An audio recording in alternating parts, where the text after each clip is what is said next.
ଆମେ ବାହାରୁଛୁ ଯିବୁ ମଶାଣି। ମଶାଣିରେ ଆଜି ଆମେ ରାତି ବିତେଇବୁ। ସମସ୍ତେ କୁହନ୍ତି ମଶାଣି ହେଉଛି ଆମର କ'ଣ ମାନେ ଭୂତଙ୍କର ବାସସ୍ଥାନ, ମାନେ ସବୁ ଯେତିକି ଆମର ଆତ୍ମା ରୁହନ୍ତି ତାଙ୍କର ବାସସ୍ଥାନ ହେଉଛି ମଶାଣି। ଆମେ ବର୍ତ୍ତମାନ ଯିବୁ ମଶାଣି, ଆଜି ସେଠି ଆମେ ରାତି ବିତେଇବୁ। ଦେଖାଯିବ କ'ଣ ହେଲା। ବର୍ତ୍ତମାନ ଟାଇମ୍ ହେଲାଣି, କେତେଟା ହେଲାଣି? 9ଟା 16। 9ଟା 16। ଟାଇମ୍ଟା ଆପଣମାନେ ଦେଖନ୍ତୁ, ଟାଇମ୍ଟା ଦେଖନ୍ତୁ। 21ଟା 16। ବର୍ତ୍ତମାନ 9ଟା 16 ଟାଇମ୍। ଆମେ ବର୍ତ୍ତମାନ ମଶାଣି ଯିବୁ। ମଶାଣିରେ ଆଜି ରାତି ବିତେଇବୁ।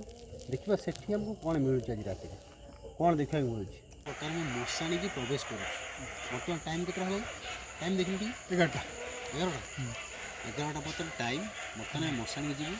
ଦେଖିବା ମଶାଣିରେ ଭୂତଙ୍କର ବାସସ୍ଥାନ। ପାଖାପାଖି 5 ଏକର ଜମି ମଶାଣି ୱିଥ୍ ଜଙ୍ଗଲ, ତାକୁ କ୍ରସ୍ କରିବା। କ୍ରସ୍ କ'ଣ କରିବା, ଆମେ ରାତିଟା ବିତେଇବା ପାଇଁ ତା ଭିତରେ ରେଡ଼ି ଅଛୁ, ସେଇ ହିସାବରେ ଆମେ ଯାଉଛୁ। ଆସ ଯିବ। ସାଇଡ୍ ଦେଇ ଗଳି ପଳେଇବି।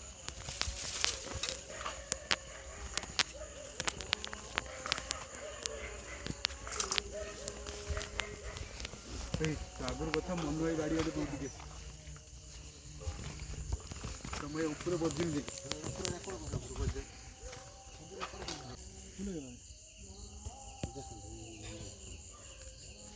ଫଲୋ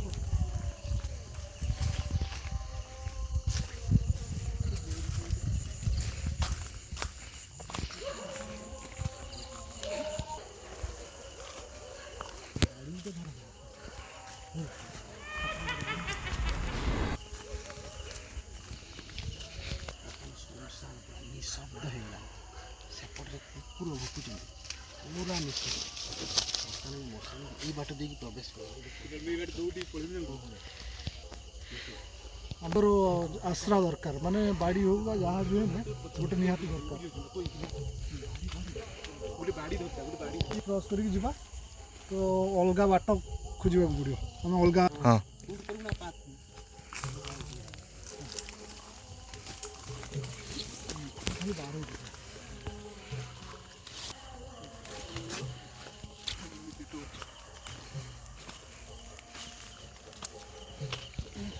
ଆଗରୁ ଗୋଟେ କ'ଣ ଦେଖା ହେଉଛି। ଆଗରୁ ଗୋଟେ କ୍ୟାମେରା ଦେଖେଇବି, ଆଗକୁ ଦେଖି ଗଛ ଗଛ ଜଷ୍ଟ ଦେଖ।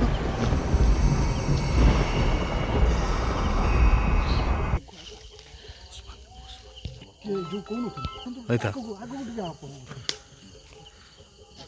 ଟିକେ ସେଇ ମୁଁ ସ୍ପଟ୍, ଏଇ ଦେଖନ୍ତୁ ଏଇ ଯେଉଁ ସ୍ପଟ୍ଟା ଆମେ ମୁଁ ଟର୍ଚ୍ଚ ମାରୁଛି। ବର୍ତ୍ତମାନ ଆମେ ମଶାଣି ପାଖରେ, ମଶାଣି ଭିତରେ ଅଛୁ ଆମେ। ପାଖ କହିବି ସ୍ପଟ୍ ଦେଖାଯାଉଛି। ସେ ସ୍ପଟ୍ଟାକୁ ମୁଁ କହିବି ଟାର୍ଗେଟ୍ କରିବାକୁ।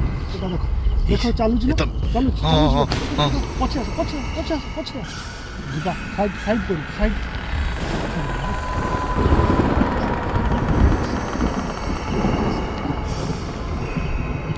ଭାଇ କେବେ ଭିଜୁଆଲ ଦେଖା ହେଉଛି ଟିକେ।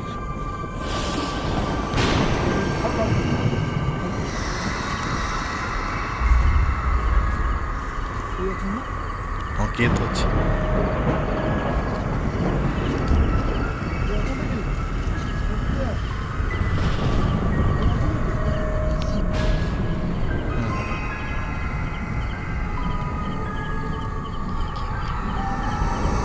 କିଏ